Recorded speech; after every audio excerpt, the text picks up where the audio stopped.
Hi friends, welcome to Reva Tasty Kitchen. இன்னைக்கு நம்ம பார்க்க போற ரெசிபி என்னன்னு பாத்தீங்கன்னா கொண்டைக்கடலை பக்கோடா தான் பண்ண போறோம். இப்போ இதுக்கு தேவையான பொருள்லாம் என்னன்றதை பார்த்துருவோம் வாங்க. நான் 100 கிராம் அளவுக்கு கொண்டைக்கடலை ஒரு 8 மணி நேரத்துக்கு முன்னாடியே வாஷ் பண்ணி எடுத்து ஊற விட்டு எடுத்துர்க்கேன். 1 ஸ்பூன் கரம் மசாலா, 2 ஸ்பூன் தனி மிளகாய்த்தூள், 2 டேபிள் ஸ்பூன் அரிசி மாவு, 2 டேபிள் ஸ்பூன் சோள மாவு, 1/2 ஸ்பூன் மஞ்சள் தூள், ஒரு முட்டை எடுத்துர்க்கேன். தேவையான அளவுக்கு உப்பு எடுத்துர்க்கேன். இது எப்படி செய்யலான்றதை பார்ப்போம் வாங்க.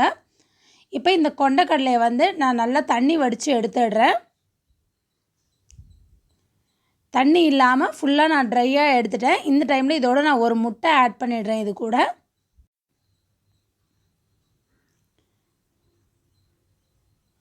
நெக்ஸ்ட்டு இது கூட சோள மாவு, அரிசி மாவையும் ஆட் பண்ணிடுறேன். இதெல்லாம் ஆட் பண்ணுறப்ப நல்லா கிறிஸ்பியாக இருக்கும். நெக்ஸ்ட்டு கரம் மசாலா, இது கூட தனி மிளகாத்தூள், உங்கள் காரத்துக்கு ஏற்ப நீங்கள் மிளகாத்தூள் ஆட் பண்ணிக்கலாம்.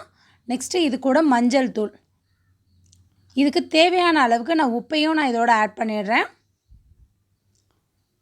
இதை நல்லா கை வச்சு நல்லா மிக்ஸ் பண்ணி விடலாம். இந்த முட்டை ஸ்மெல்லே இதில் வராது. நம்ம இத்தனை மசாலாஸ்லாம் ஆட் பண்ணுறப்ப அந்த ஸ்மெல்லே வராது. நல்லா சூப்பராக இருக்கும். நல்லா ஈவனாக மிக்ஸ் பண்ணி விடலாம். நம்ம சேனலை சப்ஸ்கிரைப் பண்ணாமல் இருந்தீங்கன்னா சப்ஸ்கிரைப் பண்ணிக்கோங்க. அது பக்கத்தில் இருக்க பெல் ஐக்கானை ப்ரெஸ் பண்ணிங்கன்னா ஆல்ன்ற ஆப்ஷன் காமிக்கும். அதையும் கிளிக் பண்ணிங்கன்னா நான் தினம் போடுற வீடியோஸ்லாம் உங்களுக்கு நோட்டிஃபிகேஷனோடு வரும். அந்த முட்டை தண்ணி அதுலேயே கரெக்டாக இருக்கும். நீங்கள் தண்ணி எதுவுமே ஆட் பண்ண தேவையில்லை. இது பார்த்திங்கன்னா நல்லா நான் மிக்ஸ் பண்ணி விட்டுட்டேன் பாருங்கள். ஈவனாக ஒரு 5 மினிட்ஸ் கிட்ட நல்லா மிக்ஸ் பண்ணி விட்டுக்கிட்டே இருக்கணும். இப்போ ரெடி ஆகிடுச்சு. இப்போ நான் அடுப்பில் கடாய் ஹீட் பண்ணியிருக்கேன். நல்லா எண்ணெய் நல்லா ஹீட் ஆகிடுச்சு. இதை கொஞ்சம் மீடியம் ஃப்ளேமில் வச்சு குட்டி குட்டியாக பக்கோடா மாதிரி பிச்சு போட்டுற வேண்டியது தான்.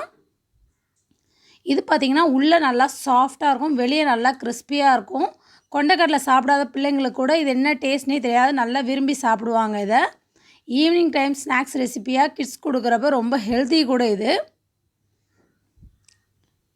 இது மாதிரி குட்டி குட்டி பீஸாக இது பண்ணிடலாம். உங்கள் ஃப்ரெண்ட்ஸ் ரிலேட்டிவ்ஸ்க்கு யாருக்கா சமையல் தெரியாத பிகினர்ஸ் இருந்தாங்கன்னா இந்த வீடியோவை அவங்களுக்கு ஷேர் பண்ணுங்கள். அவங்களுக்கு ரொம்ப யூஸ்ஃபுல்லாக இருக்கும். இப்போ இது நல்லா வெந்து வரட்டும். இப்போ பார்த்திங்கன்னா ஒன் சைடு நல்லா வெந்துருச்சு. இதை நல்லா நான் டேர்ன் பண்ணி விட்டுறேன். நல்லா மொறுமொறுன்னு வரணும். அந்த சவுண்டு வர வரைக்கும் நல்லா வேக விட்டு எடுக்கணும். இப்போ பார்த்திங்கன்னா இந்த பக்கமும் நல்லா குக் ஆகிடுச்சு. நான் ஒரு பிளேட்டில் சேஞ்ச் பண்ணிடுறேன். இது ரொம்ப ஈவினிங் டிஃப்ரெண்ட் ஸ்நாக்ஸ் ரெசிபி. இது கண்டிப்பாக ட்ரை பண்ணி பாருங்கள். குட்டீஸ்க்கெலாம் ரொம்ப பிடிக்கும். அவ்வளோதான், ரெடி ஆகிடுச்சு கொண்டைக்கடலை பக்கோடா.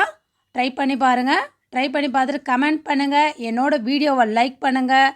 என்னோடய சேனலை மறக்காமல் சப்ஸ்கிரைப் பண்ணுங்கள். தேங்க்ஸ் ஃபார் வாட்சிங்.